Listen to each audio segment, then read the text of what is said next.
በየማለዳው የሰዓት ማንቂያ አላርም ጩኸት፣ የከተማው ትራፊክ እልህ አስጨራሽ ትንቅንቅ፣ የስልክ ጥሪዎች ጋጋታና የሶሻል ሚዲያ ማለቂያ የሌለው ስክሮሊንግ የዘመናችን ሕይወት የንዝረትና የሩጫ ድምር ሆኗል።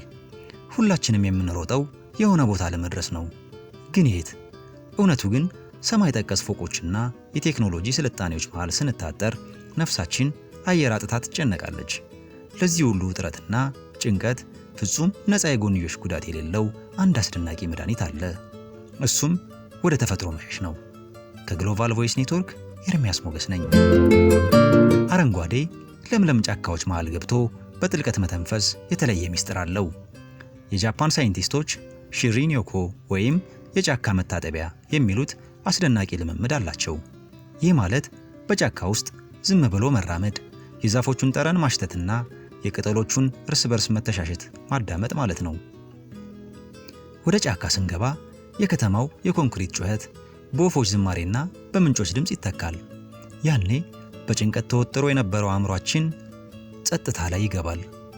የዛፎች አረንጓዴ ቀለም ዓይንን ከመፈወስ ባለፈ በውስጣችን ያለውን የጭንቀት ሆርሞን ኮርቲሶል ወዲያውኑ የማውረድ ተአምራዊ ኃይል አለው። ጫካ ውስጥ ስንሆን የምንተነፍሰው አየር ንጹህ ኦክሲጅን ብቻ ሳይሆን ሕይወት ራሷን ነው። ከፍ ያለ ተራራን መውጣት አስቸጋሪ ሊሆን ይችላል። ላብ ያጠምቃል፣ ትንፋሽ ያሳጥራል።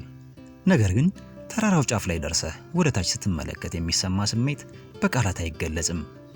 ዓለም እጅህ መዳፍ ላይ የወደቀች ያህል ይሰማሃል።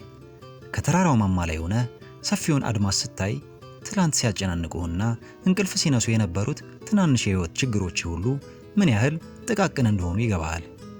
ተራራ መውጣት አእምሮን ሪሴት ያደርገዋል። ነፋሱ ፊትን ሲገርፈው፣ ደመናው ዝቅ ብሎ ጉልበትህን ሲስመው ውስጣዊ በራስ መተማመን ይለመልማል። ተራራዎች ከተራ ችግሮችህ በላይ ከፍ በል ብለው የሚሰብኩን የምድር ታላቅ መምህራን ናቸው። ወደ ተፈጥሮ ስንሸሽ የስልክ መስመር ሊጠፋ፣ ኢንተርኔት ላይ ይገኝ ይችላል። ነገር ግን እዚህ ጋር ነው እውነተኛው ግንኙነት የሚጀምረው። ከስክሪን ጀርባ መኖር ሰልችቶት ለነበረው አይናችን የተፈጥሮ ቀለማት እውነተኛ ማጣፈጫዎች ናቸው። በጫካ ውስጥ ስንጓዝ ከራሳችን ጋር እናወራለን።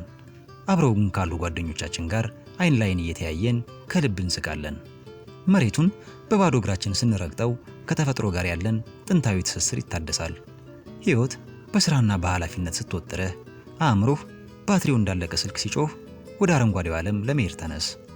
ጫካዎችና ተራራዎች ከአንተ ምንም ክፍያ ሳይጠይቁ ነፍስህን ሊያክሙ፣ አእምሮህን ሊያድሱ ሁልጊዜ በራቸውን ከፍተው ይጠብቁሃል። ምክንያቱም የተፈጥሮ ፈውስ የሕይወት እውነተኛ እስትንፋስ ነው።